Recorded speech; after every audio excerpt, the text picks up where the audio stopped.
Assalamualaikum warahmatullahi wabarakatuh. Perkenalkan, nama saya Ika Cahyaningsi SPD dari SMP Negeri 2 Pangkal Pinang. Saya CGP Angkatan ke-9 Kota Pangkal Pinang.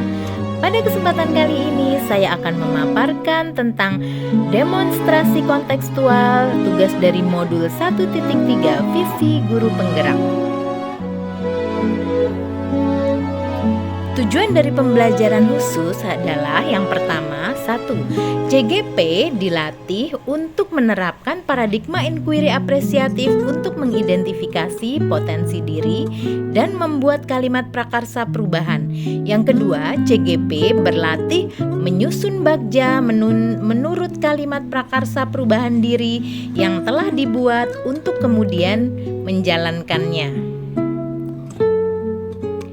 Inquiry apresiatif menurut Coperider dan Whitney 2005, inquiry apresiatif adalah suatu filosofi, suatu landasan berpikir yang berfokus pada upaya kolaboratif menentukan hal positif dalam diri seseorang murid dalam suatu organisasi dan dunia di sekitarnya, baik di masa lalu, masa kini maupun masa mendatang. Visi guru penggerak, dalam hal ini visi yang saya buat adalah terwujudnya peserta didik yang berkarakter profil pelajar Pancasila dan berwawasan lingkungan.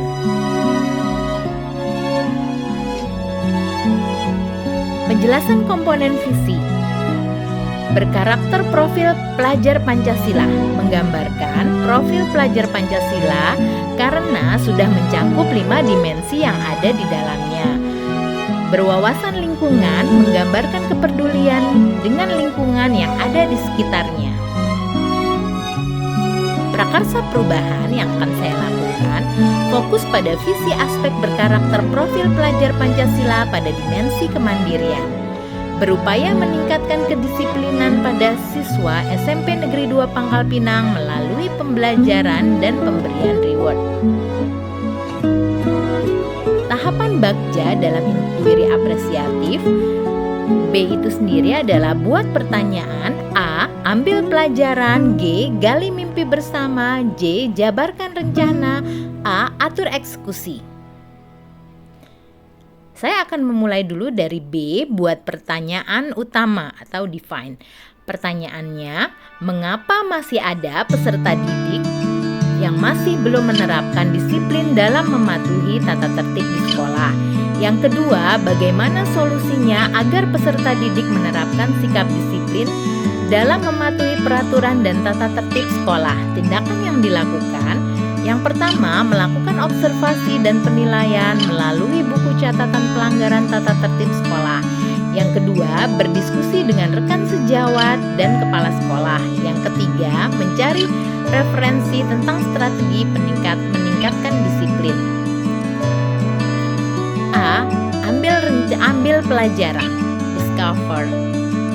Pertanyaannya, siapakah orang yang berhasil meningkatkan disiplin mematuhi tata tertib sekolah?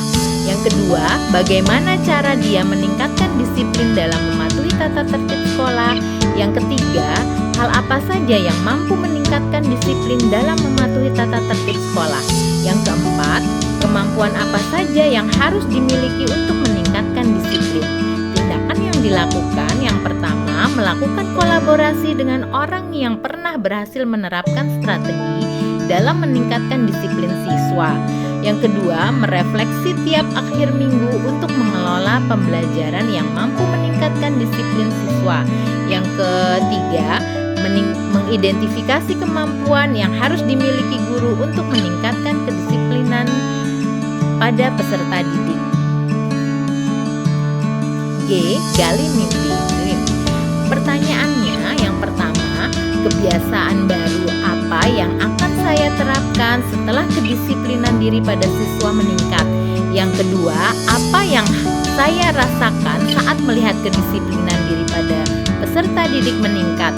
Yang ketiga, hal-hal apa yang harus saya lakukan agar kedisiplinan diri ini tetap bertahan dan bahkan meningkat lalu menjadi karakter pribadi mereka? Yang keempat, Dapatkah peserta didik memiliki kepercayaan diri yang tinggi dan mampu menjadi karakter pribadi mereka? Tindakan yang dilakukan yang pertama, membuat model pembelajaran yang mampu meningkatkan kedisiplinan diri peserta didik. Yang kedua, menjadikan kelas sebagai tempat yang nyaman untuk peserta didik mengeksplor dan mengelaborasi pemahamannya. Yang ketiga, meyakinkan siswa bahwa kedisiplinan diri itu penting sebagai modal utama diri untuk dapat berkembang. Yang keempat, melibatkan peserta didik dalam tiap proses pembelajaran. J. Jabarkan rencana desain.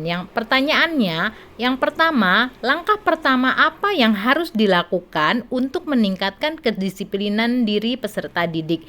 Yang kedua, berapa lama waktu yang saya butuhkan untuk mampu meningkatkan kedisiplinan peserta didik? Yang ketiga, bagaimana saya mengukur proses kedisiplinan diri pada peserta didik? Yang keempat, kegiatan apa yang dapat dilakukan di dalam kelas untuk meningkatkan kedisiplinan diri peserta didik. Tindakan yang dilakukan yang pertama, mendesain pembelajaran dengan metode bermain peran dan eksperimen. Yang kedua, membuat catatan reward pada buku bimbingan peserta didik. Yang ketiga, memberikan reward kepada peserta didik dalam hal kecil, misalnya memberikan pujian untuk sikap kedisiplinannya. A. Atur eksekusi, deliver. Pertanyaannya yang pertama, siapa saja yang terlibat dalam penyusunan rencana peningkatan kedisiplinan diri peserta didik? Yang kedua, siapa yang akan memantau proses rencana ini? Yang ketiga, bagaimana rencana tindak lanjut untuk membuat kedisiplinan diri menjadi karakter pribadi pada peserta didik? Yang keempat, bagaimana cara menjaga konsistensi karakter baik ini? Tindakannya yang pertama, berkoordinasi dengan kepala sekolah dan rekan sejawat untuk menyusun strategi. Yang kedua, melaksanakan strategi dan menerapkan metode pembelajaran secara konsisten. Yang ketiga, melakukan refleksi hasil pelaksanaan pembelajaran. Demikian yang bisa saya paparkan. Terima kasih. Salam dan bahagia Bapak dan Ibu guru hebat. Wassalamualaikum warahmatullahi wabarakatuh.